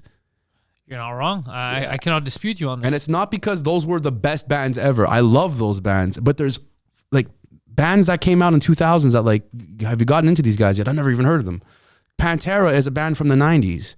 I do know guys that they don't respect anything that's not from that cycle. Yeah. I know a lot of guys like that. And think about it, if there was the same thing with hip hop. You have the older dudes who are like, nah, the 90s shit was great. Okay, but fuck, it's not the only thing. And if you're only going to talk about the 90s, you're going to turn it to heavy metal where it's this big fucking clusterfuck of guys circle jerking each other around the big four, and that's it. Yeah. And like you keep delving down into bands that were big in the Bay Area for like the 80s. So Exodus and the further down you go. Metallica. Yeah. Megadeth. So that's the problem with having such a closed off community. You want to invite new people in, and then you like this band, and you're fucking ostracized for liking that band. The hip hop community, in your eyes, is more open than the heavy metal community. Oh my god! And they share so much, and they're always looking for new music. Even just as fans, they have whole like websites dedicated to guys who are dropping new music, not big names, that you can go and fucking listen to this banger track. And yeah, you're gonna get guys that say hip hop is ruined and like because they keep changing this. But everyone's gonna say that when there's something new. That's fine. I wonder if there's how the podcast community is in general. Like, we share podcasts? Do they want new podcasts? Do they want to just stay with the old stuff? I mean, it's so vibrant. There's so I think we're in like a silver age where it's just coming up where podcasts, like the people who know about podcasts that don't listen to them, they know Rogan, right? Yeah. And the people who do, like Metallica back in the day, yeah. Yes, like, oh yeah, I know, I like heavy metal, I like Metallica. It's like, okay, who else do you know? That's really all you need to know. No, you gotta know Pantelis, bro. I think we're in that era, and in like 10 years from now, you'll have like this brilliant thing where it's penetrated the zeitgeist of people, where it's not just that you listen to one podcast or you listen to the biggest one. You're gonna listen to smaller versions of it, very niche. What are they doing? Yeah, like it's might even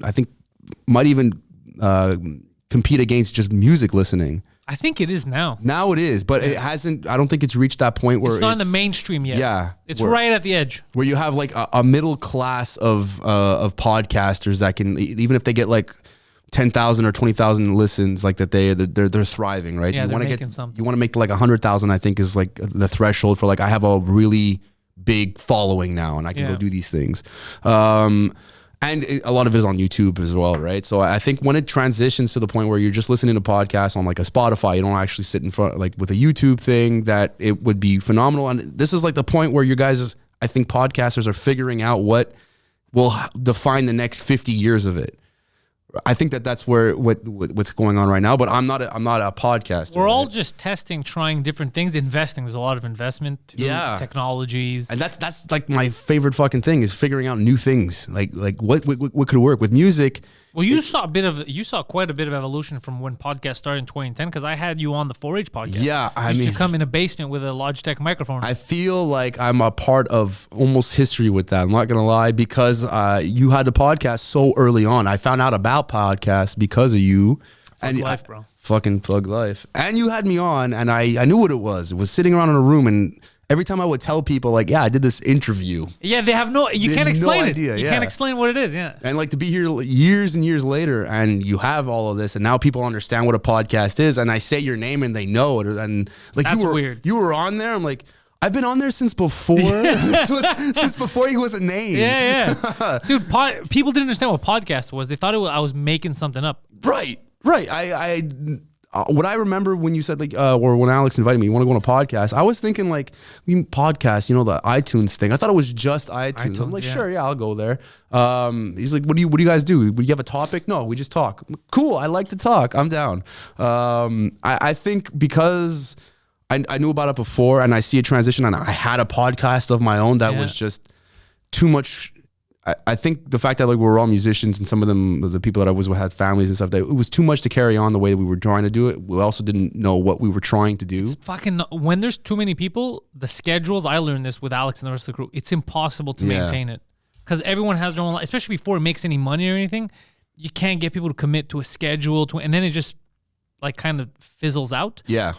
And the thing is, podcasting, the biggest part about it is consistency. You have to go for a while. Stay consistent. This if you're not a name and you have to build a name. You have to be consistent for a while, then people adopt it, they get used to it, becomes part of the routine, and then you grow. But that moment, it could take months or years depending on your podcast. Dude, you're in for you have to be in hardcore or else it's never going to pop up. Yeah, and I think now is the point where you came in at such a phenomenal time and doing it for so long that you can have a show that's very much Rogan-esque in the sense of you don't have one niche. You're talking to many different people. Some of it will go political. Some of it will go people like me that like just play music and have been around for a little while, or just think that interests you. Whereas I think if people starting podcasts now, if they want to make it, like it's hard to be able to do that. Yeah, you need to have a niche. You need to have a niche, like a specific interest that people will always come back to. And then maybe when you get more bigger and whatever, you can open up a second one that's more around different topics. Because I actually had a friend who was 2008, 2009 who had a YouTube channel before I knew anybody had a full-on YouTube I channel. barely knew YouTube then. Yeah, and he did a lot of reptile stuff, and he had views, and he was making money, and it was like really toned down for the time. It was just him in his living room with his snakes, and he would talk about them and like, here's how you take care of him and everything. And he had a follower base, and then he tried to transition his channel into a workout channel. And they're like, we're not here to work out. Exactly. And it basically ruined Only the channel. fat guys love lizards. He was actually already built, but he thought like, oh, I want to use the channel that I have now for working out and working like jujitsu and shit like that. And the fan base that he had was for reptiles. You can't kind of shift these people's mind. They followed you because they wanted to know about snakes, not because they wanted to see you work out and fucking stretch your arms and whatever. Yeah. So I show me his biceps. I want to see a chameleon. He's fucking guy shaking his dick at me. Yeah. What's going on? Bring up the snakes. The wrong snake, but wrong snake. Wrong snake, man. Wrong snake. So, this isn't the channel I subscribe to. I think that's where podcasts are going. It's not a Wild West necessarily, but you're the cream will rise to the top. That's why you have like Aber and Preach and whatever. You're friends with them, right? And they're like, I think they're at the point now where they can go and do whatever the fuck. They could do it right now. Abba and Preach are at a point where they could do whatever the fuck they want, and they're doing whatever the fuck they want. Yeah, and regardless, like I think it's at a level where they can't get canceled because they're not big enough to get canceled, but they're big enough to do whatever the fuck they want. You know why they can't get canceled? Because they don't subscribe to that. I don't subscribe to that shit either. What are you gonna cancel? Yeah, what do you? That whole fucking mentality. Who's my boss? Is fucking stupid. You know, my boss says everyone that watches this shit, everyone that buys tickets, they're my bosses. Yeah, they're not gonna cancel me because I offended some fucking idiot. Because you're very open about it. This is what I'm fucking thinking. You're not gonna change anything about it, and people are staying to listen to that. At least. There's nothing that you're gonna say to me that's gonna change my mind about who you are as a person because I know who you are. There you go. And people have different fucking opinions, and I hate fucking public shaming. I don't like that shit either, unless you're a child molester. Well, that's a different story. I will shame you in public. That is. I'm with you all about that. I'm with 100%. But like for someone's thoughts, you're gonna ruin their lives and like take away their jobs. Someone voted differently. Yeah. Get the fuck out of here. Like the whole Justyn Sacco thing. I don't know if you remember this that or not. Sounds familiar. What is that? Who's Justyn Sacco? She was a woman who she tweeted that she was going to go to Africa and she made a thing about like the AIDS joke. I remember she got on that. The plane, turned her phone I read a off. book about her called "So You've Been Publicly Shamed." Yes. And I was talking about this for years. I'm like, I think that before canceled was a term, I was saying public shaming is fucking a dumb fucking idea. You can't just ruin someone's life because of something that you took out of context. She just made a joke that she thought was funny. Comedians have made jokes like that. I've made jokes like that. It was just to ruin someone's life over a tweet like that. They didn't even know it was a joke, and some of them they thought she was being real, and they were actually organizing to give her AIDS. No, they were organizing to have her lose her job, and they were fucking celebrating it. Like that's so stupid. Disgusting. And this woman's life was ruined for a few years. So now the fact that it keeps happening to everybody from tweets that they made 15 fucking years ago is like, are you guys fucking crazy? The fact that we allow this public shaming to happen and for PR reasons. So let's just say this woman, I don't know what the fuck she did, but let's say she was, I don't know, a fucking pharmacist. What does that have to do, that tweet, whether you find it funny or not, what does that have to do with her ability to sell pharmaceuticals? Nothing. I don't understand why it would affect their job. It's about fucking but punishment. That's the thing. Yeah. And who decides that? The mob decides it because they got nothing to do? This was a thing that happened before the 20th century where public shaming was a thing that people did. You used to go watch people get tortured. Yeah. And then the 20th century happened and there was, I don't know exactly what happened. A bit of enlightenment? Yeah. People were realizing, this is a fucking morbid thing to do. That lady's a whore. Like, calm down, Fred. Just shut the fuck up. Let her live her life. More compassion. Yeah. Right? And, okay, so we said this fucking thing, get over it. Like, there's everyone that you know in your life has an opinion that you are going to be shocked by. Yeah. They just don't say something. Anything. Yeah, on anything. It could be about cereal. I don't fucking care. But it could be about anything. And then this isn't even like now. I mean, dude, you hear worse than that on roasts. Yeah. That everyone loves and they laugh at. I can't believe they said that. But that's cool. Right? Yes, absolutely. She tried to make the same type of joke. Because the context is there. Like if you walk into it, you might be like, why the fuck are they talking so much shit about this one guy? Why did they put him on display like that? But people are like that. Even now on two drink minimum, the whole concept initially was me and Mike. We bully Poseidon, right? Yeah. There are still people who are new to the show that are shocked, like, why are they so mean to him? And it's like, dude, are you stupid? That's the show. I like I don't subscribe to a lot of, I guess, the way people explain things, but one thing that I will absolutely 100% say is the truth with with canceling and public shaming is the whole white savior thing. Oh, bro, it's so obvious. It's absolutely what it is. Because like you're trying to defend the defenseless. Dude, motherfucker, you didn't hurt them. The best is online when you see people like, it's like, I am here to speak on behalf of the blacks. And then someone's like, nah, I'm cool. I'm doing it myself. That's enough out of you, black guy. Let me handle this. I'm a white lady. It's like, what? The fuck are you talking about? That's exactly it. Yeah. That's how I feel a lot of what this is like, I'm going to take care of it for you. You don't have the power, I do. Yeah. Like, fuck you. Who are you to do that? And even, I remember this one tweet about Rami Malek playing Aladdin. Oh, yeah. And this is like, well, why is it a white guy playing him? He's like, he's literally Egyptian. Yeah, he not only is he Egyptian, isn't Aladdin in a made-up place called Agrabah? I think, maybe. They have like Indian stuff, because they were Persian stuff. Like it's a whole mix-up. Like it says Arabian Nights. But for me, it was like you were looking for something to be upset about. Yeah. That's what it was. The guy is literally Egyptian, and you're saying he's too white to play there. Like, who are you to define that? Well, Gerard Butler, he was King Leonidas. Am I complaining?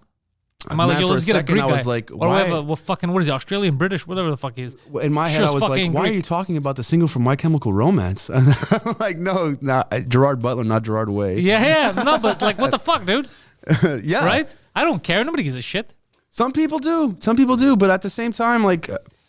The only time I've noticed, it has to be excessive. Like, it has to be like, let's say it's a story about Martin Luther King. Yeah. And I don't know, and you cast Sean Penn. I'll be like, what the fuck? That's weird, bro. But in general, I don't notice. But it is cool to have people representing you properly. It's super cool because I noticed it in Kevin Hart's show for Netflix. He had this series that he made, a show with like these Greek gangsters. And he got Greek people to play the Greeks. Yeah. And I like that. I was like, that's fucking cool. No, I think that, I don't think that... Normally they make Arabs play us. Yeah. I don't think that having representation is bad. I think it's phenomenal. I'm not saying that you should like whitewash or blackwash or anything like that. Like I do, if there's a movie about a Portuguese guy and they get a Portuguese guy to do it, it's amazing. That's cool. But at the same time, if he's not fucking Portuguese, and as long as it's good, I'm fine with it. I don't. You're just talking about a Portuguese guy. I don't care if he's Portuguese. That's great that you're talking about him. Or 300 would be unwatchable, or every movie would be unwatchable. It would be really hard. Yeah. And I do know the power of representation, especially as a child. Like you see someone that you can relate to and you want to be like them. I'm all for that. Absolutely. I'm not saying you shouldn't.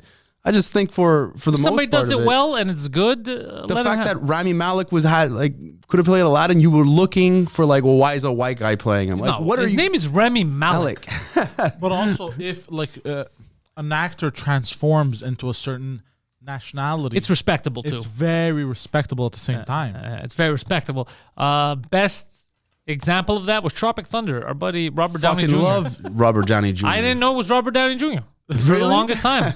I was like, I don't know this black actor, but he's good. And it tips. Are you being sarcastic? Or? He underwent surgery to pigment augmentation. Came out there, followed O'Malley. No, that was part of the story. You needed a white guy to play that because that was the whole part point of the story. That was part of the story. I love when he went on Rogan and people got offended about a movie that had already come out 10 years earlier because he talked about it. And people got offended. He did black. No. He wasn't making fun of black guys. He was clearly making fun of white actors. And they call it out in the movie. In the movie, he's making fun of white actors. But like Al Pacino calls him out in the movie. Like, you're white. Be white. You're Australian. Al Pacino. Booty sweat. Booty sweat. And busting up bars. Busting up, yeah. Dude, Tropic Thunder. I said Lance. And Ben Stiller as a director. Let's go on a Ben Stiller. First of all, fucking love Ben First of all, his dad. Legend. Oh my God, absolutely. Legend. Still a legend. Okay, still a legend. But let's talk for a moment of his latest outing, a series called Severance. It is phenomenal. I don't think I've seen it. He directed, I think he got this script a couple of years ago. He fell in love with it. Essentially, the concept is only one season is out so far. I mean, it just ended. I think they got renewed for a second season. So Severance is what it's called beside him. Essentially, it's set up in a reality where you could take this elective surgery for this company that you work. It's like the biggest company in the world. Let's say a Microsoft, for example, or an Apple. And they implant you with this thing in your brain where when you go to work on a certain floor, it triggers while you're at work for those 7 hours. The person you are doesn't know about your outside life. Oh, I saw a trailer for it. And your inside life your outside life doesn't know about what you did at work either. So it could be top secret, it could be whatever. But you kind of get these different personalities that start developing because of it, right? Yeah. Because you could be inside, you have no idea whether you have a family or not. And all you know is that you're at work, and it takes a while for people to adapt to it. When they first start, they freak out, they wake up, and it's like you have amnesia. They don't know who they are, what their name is, and they have to see a video of themselves when they're normal, the outside, saying, look, I'm undertaking this. It's just when I work, I don't remember anything. I walk in and it's you take over. And then sometimes they even hate the person they are outside. And then the inside person and the outside person are kind of at odds, like philosophically. They're two different types of people because their environments and because it's almost slavery. Like you don't know anything but work. You just wake up, you're at work, you're at work. It's great. So it's such a good concept.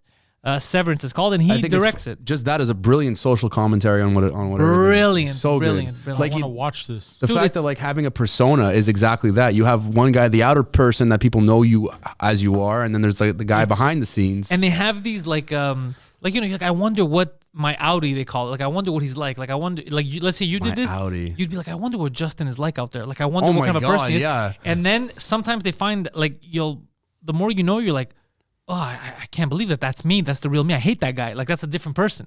It's crazy. I think that's what a lot of people already share with their own their work life and their home life. You have the guy that you present yourself to at work, or like say someone like me who's at a bar and whatever, like a couple nights a week. That dude's a different dude. Yeah, he's got to step up and. But imagine if that dude didn't know. Yeah, you can't I would even be know. Two different dudes. Like I would think of myself crazy. Like, I wouldn't get in some guy's face just because. Like at the bar, not only do I have to, I fucking looking for it. I'm making sure that like I'm controlling the situation. Whereas away from him, I was like, I'm not gonna start a fight with a dude. That's fucking crazy, dude. This thing makes you think. Watch this. And it has one of the best intros. You know, the intro to the show each week. One of the best intros I've seen in a while. Like they work hard. It's a very, very. And good this is intro. a Ben Stiller production, dude. This Ben Stiller is hard at work on many things. Ben Stiller the Stiller tribe does not get the respect it deserves. Stiller's you still don't at it, even dude. know it, and the Stillers have influenced you, and they have given us gold for years. Gold, Jerry. Gold. For years. Stiller's still at it, man. I feel you. Yeah. I'm definitely gonna watch this. And I've always liked Ben Stiller. He's fucking hilarious. Tropic Thunder. Yeah, I mean, that was him too. Yeah. That's how it came in my head. Yeah, dude. I'm telling you, Stiller is a fucking badass. But even there's so many comedians that are making phenomenal social commentary, like content right now. Who's the guy who made Don't Look Up?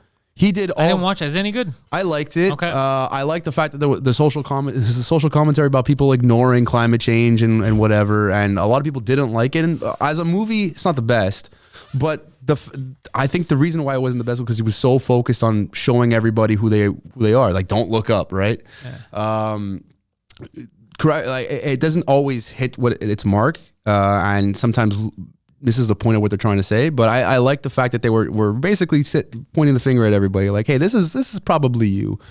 And that guy did Step Brothers, and he worked with like Will Ferrell for all of his best shit. Like, all these people are making really good social commentary content. They're observing and they're reporting. Have you watched the new Batman film? Yes, I loved it. It is a historical drama. I know. You should. Oh, you said you did watch it. Yeah. I loved it. I loved it. Yeah, it's I good. Fucking thought it was amazing. It's out on HBO Max now and Crave and everything. You can watch it, rent it, or watch it if you're subscribed. Like it was probably my favorite Batman movie. I said the same thing to him. I think it might be up there. And I'm a big fan of. I was always gonna be Michael Keaton boy. I like Christian Bale too, but Val Kilmer, he's my Batman. Val Kilmer doesn't get the respect he deserves as an actor in general. Yeah. Val Kilmer is one of the greatest actors of all time, and people don't realize it because they think of goddamn Batman and like just the ridiculousness of those Batman movies. He was a super sexy Batman. If I could be any Batman, it'd be Val Kilmer because he was just sexy. Look at that suit. God damn. Can't even turn his goddamn like, head. Even just like chicks dig the car. Dude, Doc Holliday is his best performance ever. I thought he was amazing as fucking Jim Morrison. Oh, fuck yeah, and the Doors thing. Yeah. I He loved sang this everything. movie as a kid. The Doors. No, Batman Forever. Yeah, Of Batman course. Forever, Yeah, that was man. Val Kilmer. But dude, go type in Val Kilmer. That was my favorite Batmobile. Doc Holliday. Dude, It was a literal penis, man. So good. So As Doc Holliday, oh my he was god, phenomenal, man. And then Batman, like, unfortunately, derailed a lot of that. Even though I fucking like him as like he's not the most realistic. So when you get Batman, home, go but watch whatever. Tombstone. Yeah, Tombstone too. The Doors, dude. He sang everything on those songs, and he was so good as Jim Morrison. He doesn't get. I'm not saying he gets disrespected. I was born but in the 93. level of respect that you should in that community. He should get way more respect than, let's say, a Will Smith, for example. Absolutely, This guy, should. and Will Smith has done a lot too, but this guy as an actor, he's like Gary Oldman, a chameleon. Gary Oldman also doesn't get the respect he deserves. He's a fucking chameleon. Yeah, that's the problem because Sometimes you forget that it's him. Yes, you see his face and then you don't identify with who that is because of the name, right? Yeah. Gary Oldman, even just like it's a name that like you could. I know it because I'm a fan, but before I realized it was him, dude, it took me years to realize that I had watched him in so much shit. I didn't realize it was the same guy. Dude, he's in Fifth Element and Harry Potter, and those could not Fifth Element, Harry Potter, Batman. He's Christian Bale's he's Commissioner Gordon. Yeah, He's Drexler in True Romance. he's Yo, he's so what's many that in? things, man. Just type in Drexel or whatever, Drexler or Drexel in True Romance. Hold on. What was his name again? Gary Oldman. Paul Giamatti's a name that also doesn't get a lot of True respect. Romance. Paul Giamatti is actually a I good fucking actor. love him. He's not exactly a chameleon. He does look the same in every movie, but he's just such a good actor, and he doesn't get a lot of fanfare. Look at that, bro. Look at him, man. Like, this is like the precursor to Jack Sparrow. I know I'm pretty. Brian, pretty as a, what is it, like a bunch of titties. Like, I'm almost certain Like a pair Korn of ripped titties. him off for the look. Yeah, look at that, bro. That's Gary Oldman, bro. That's Commissioner Gordon. That's nuts, bro. He's out there dropping in bombs like it ain't no thing. Sirius Black. Look at him. You wouldn't fuck What with else that. was he in, bro? So Everything, many things. everything. Everything. He was in Dracula. He was Dracula. Yeah. Yes, he was. He was absolutely Dracula. Darkest Hour. Who was he in Darkest Hour? I don't know. Watch it. Hannibal. Oh, he was Winston Churchill, bro. He played Winston Churchill. God damn, bro. Yeah. What, I would Absolute fucking comedian. He's a legend. Yeah. These guys. Bro, you see He what's was in that? the Book of Eli? Dude, he played Denzel Washington. Man, your voice went up there, dude. The Book of Eli? Oh, he was He the was bad Denzel guy. Washington. No, he was the bad guy that Dang, was. dude. I never noticed him in some stuff. Because he's a chameleon. Because he's a chameleon, yeah. God damn. And he changes his whole look. Kung Fu And Panda, bro. He had to become an animal. He went through years of research for that, you know? It's great, bro. Honestly, I love He talent. was in Lawless? Yeah, dude. This guy don't believe in What no the laws. fuck who was he in Lawless? I'm sure he was also in Lucy Lawless, too. Oh, Lloyd Banner? Banner. Poseidon's upset. I never noticed him. in Gary Lawless. Oldman has pulled the fast one on me again. But like, do you actually look at the actors who are playing them, or I you just do. look watching the movies? Because for me, I like the talent too, so I want to know like who's created this character. So, sometimes I'll watch a movie and somebody will be great and I'll be like, who the fuck is this guy? Yeah. And then I'll check him out and I'm like, oh fuck, it's him. Yeah, sometimes I'll get surprised. So I'm trying to think of what I've watched recently because I'm a big fan. I like movies, films, fucking the same thing, TV shows and shit like that. Black Mirror, fucking favorite show of all time, literally, Haunting Alf. Hill House. Alf, absolutely. Haunting of Hill, bro. Bro. I talked about it on another podcast recently. The season one, I think Season it was 2 one. seasons. Yes, yeah. Okay, the season one had the greatest one shot that Netflix ever produced. Yeah, episode The 6. episode where they were in the funeral home, the parlor there. That's my favorite episode of television ever. Bro, how cool was that? So good, and the way that it ended, I think, was some of the most beautiful. I don't always see things in the same way that other people do. Like you see what they're saying here, I'm like, not really. For that, You saw it. The last scene of the episode where she's spoiler alert. You're gonna Spoiler alert. spoil it? Let's spoil it. Well, All right. it's just The second season I liked, but not as much as the first one. It didn't do to me what the first one did. I agree. I felt the first season was beautiful. It was a work of art in its own. Yes. And just the way that it took me for like tops and turns and everything. My head was making rolls like, what the fuck is happening Yeah. here? But the scene where the bent neck lady is next to the coffin and you just hear like, I was always there, but you couldn't see me. I was like, oh, Bro. I couldn't. To this day, I'm still talking about it now. I show everybody this. Dude, there's been some moments in film that will stay with me forever. Breathtaking is what Yeah. it is the word I'm looking for. And I It's love like how shit Poseidon like that. feels with certain movies. I believe his was, which one was it? Timon and Pumbaa in The Lion King. Lion Changed King his 1.5? life. Yeah. Oh no, Changed just his life. just Changed them, his huh? life. You know, I could see that Timon and Pumbaa together. Do you have any movies like that, Poseidon, that just changed? You're like, this has marked me. I have to think about this one because I liked so many movies. I like movies in general. There's nothing that stands out that raises the hair on your hand. Lord of the Rings.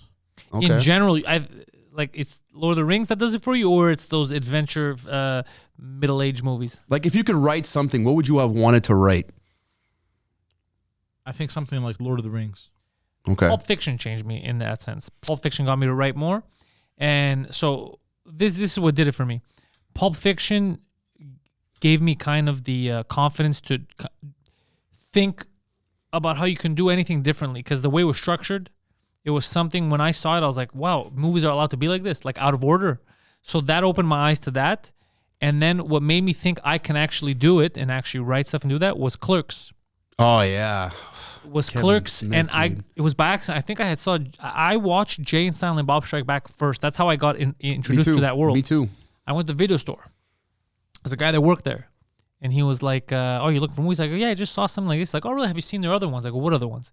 He's like, "Oh, dude, it didn't just start. This has been going on for a while. They strike back. Yeah. So I was like, well, explain this to me. He's like, I'll explain it to you. And then he, Chasing Amy, he explained the whole thing to me. So then I started watching. And then Clerks, I was like, how did this guy make the movie?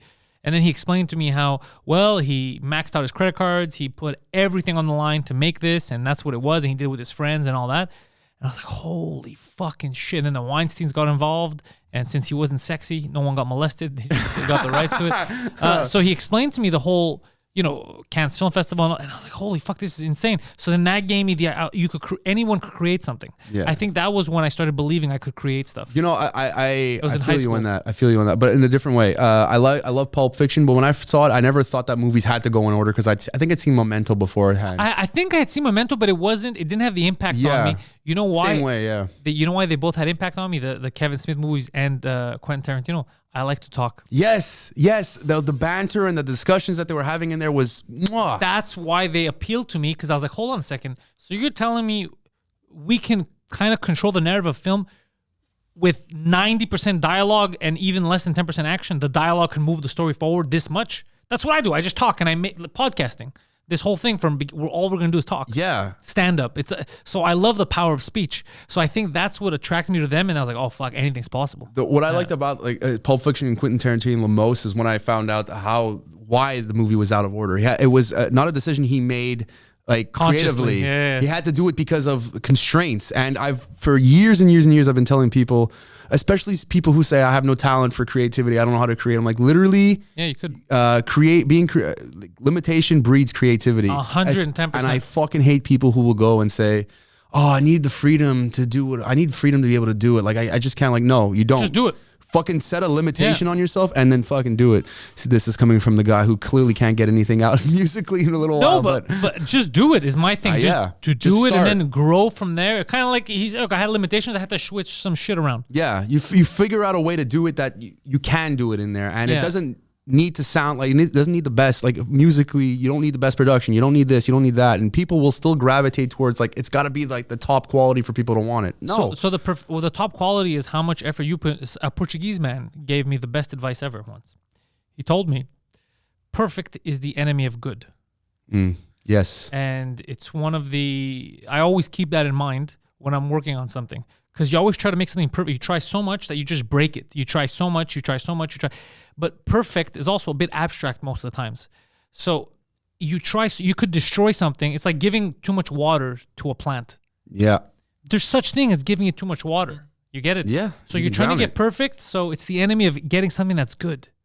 That's actually good. That's what it is. That's where it comes back to consistency. It's better to put out more often than try to get this done. I think we're for me, I'm saying this and I still have 2 tracks and I'm fucking tearing my hair out trying to fix, but it's not to make it perfect. It's just, I know there's a level there that's not there yet. And I want to make sure I have that because I think it needs that. I don't know what it is yet. I need someone to work with, but I also know that consistency is a really important thing. I learned that with podcasts. Yeah. So good. So I'll tell you what's perfect. Nothing's perfect, but I'll tell you what's perfect about what we've built with these podcasts.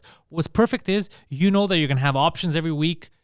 Podcasts are going to come out. We've perfected that, right? We have options. Podcasts are coming out, French, English, but they're hit and miss. Sometimes you're going to have a good guest, a bad guest, a good podcast, a bad podcast. So that part's not perfect. But the perfect thing about it is that consistently the product's going to be coming out and you're going to have some bangers and some less good. That's the perfection of it. Not that everything is going to be perfect. Not every word in a movie, not every scene in a movie is going to hit home. No, it doesn't need to either. But they all together make it move forward. And that's what makes it overall perfect. Like Once Upon a Time in Hollywood. I loved it, beginning to end. I have friends that they're like, it was a little too long for me. But the reason, the way I see it is you needed that length. I wanted that story explained because that's what made it overall a perfect experience for me. Yeah, that's the way I felt with the Batman, where it was 3 hours, but I was like, I can't wait to find out what the hell is going on. It flew by. Yeah, for me it flew by. Yeah, it flew by for me too. Another movie, because we're talking about movies that marked you, growing up. Me, it was The Pursuit of Happiness. Really? The Will Smith movie? Yeah, he didn't believe black people could be happy. Son of a bitch, huh? Until he watched that. I think He's like, it's possible. He grew up wanting to be Jaden. Yeah. That movie made me cry. It did make me cry as well, bro. But it made me feel like just believe. I think I watched it as a kid. When did it come out? I loved watching, just seeing the sacrifice that a father, how hard someone would fight for a better life. You know what's interesting about that movie? It made me feel like if you fight for it, even though life keeps knocking you down, there's gonna be obstacles. You can't give up because there's more than just you. Like when you pick your head up, it's more than just for you. More than the majority of the time, it's more than just you. Like if you make it, let's say you right now, you sign a contract, you make it as a singer, you blow up. It's more than just you. It's everyone that's around you that's singing. It's your band, your family. You know, it's more than just you. It's the people you're gonna bring up that you don't even know yet. That's the thing. You're gonna bring up people around you. Fucking Poseidon. Look, Poseidon got all these opportunities because Mike brought me up and all. So it's never just you. Never. So you can't give up because even if you think you're alone, you're not. You're gonna be helping someone else. So it's good to motivate you to not give up. So I knew The Pursuit of Happiness was actually like a Dateline special, like 5 or 6 years. It was a real guy. I was a kid when I saw the Dateline special with my parents, and I remember seeing him like, wait, I know this guy, and it was a long special. He talked about everything even more in depth than the movie did. So when the movie came out, I already knew it. I'm like, this is gonna be a phenomenal story. And actually, I think that's how Will Smith found out about the movie. He got the movie made because of that special. Oh, dude. Also, another thing that The Pursuit of Happiness made me think of, that even though, so his whole thing was he was trying to sell that medical equipment. Right? Yeah. And at the time, hospitals didn't really need it, but then hospitals realized that they actually really needed it and it was very important.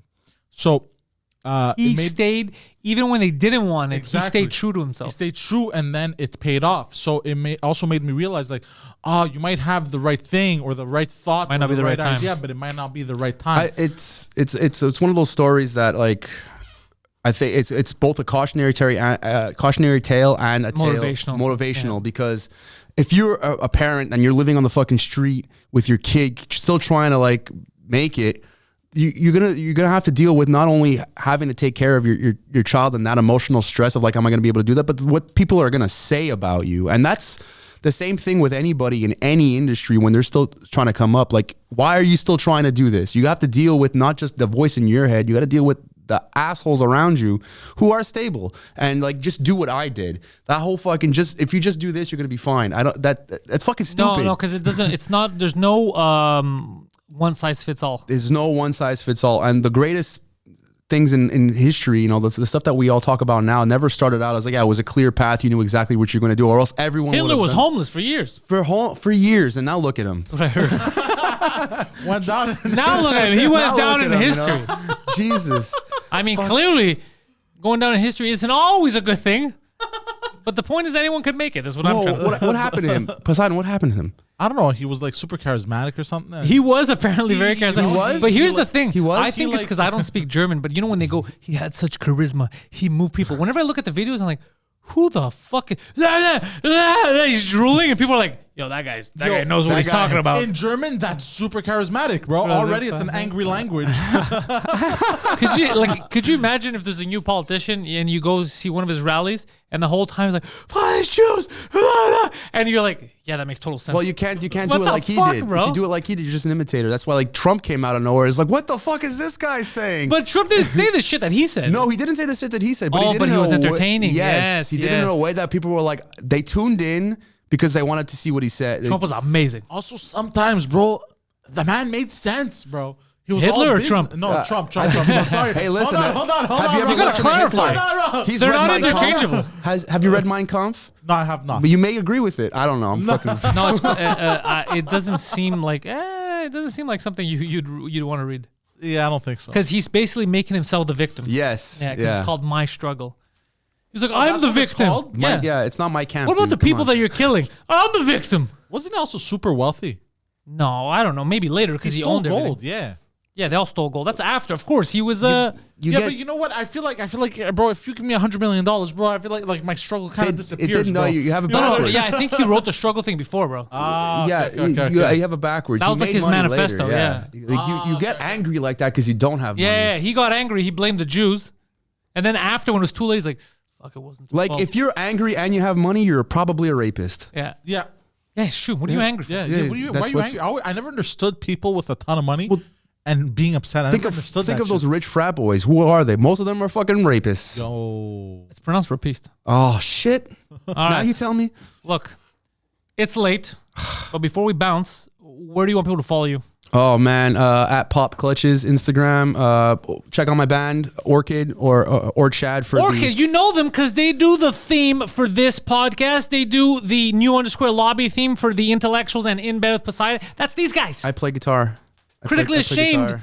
is the theme song of the Pantelis podcast and the Pantelis French cast. So links are all in the description if you don't already know, but you probably do if you're part of this universe. Check out my boy Justyn. Check out Orchid. Like, subscribe to their stuff on Spotify. Share with your friends. Let everyone know all about Orchid. Come say hi. I'm gonna talk to you. You want to say hi? I'll be like, yo, I want to know who you are. Piranha Bar. St. Bar. Catherine Street, Montreal, Quebec, Canada. I'll serve you and I'll take care of you and I will pet your head. Thank you, Doug. Thank you. We've built this prison cell 'cause we can't trust ourselves. Critically ashamed and all our faith.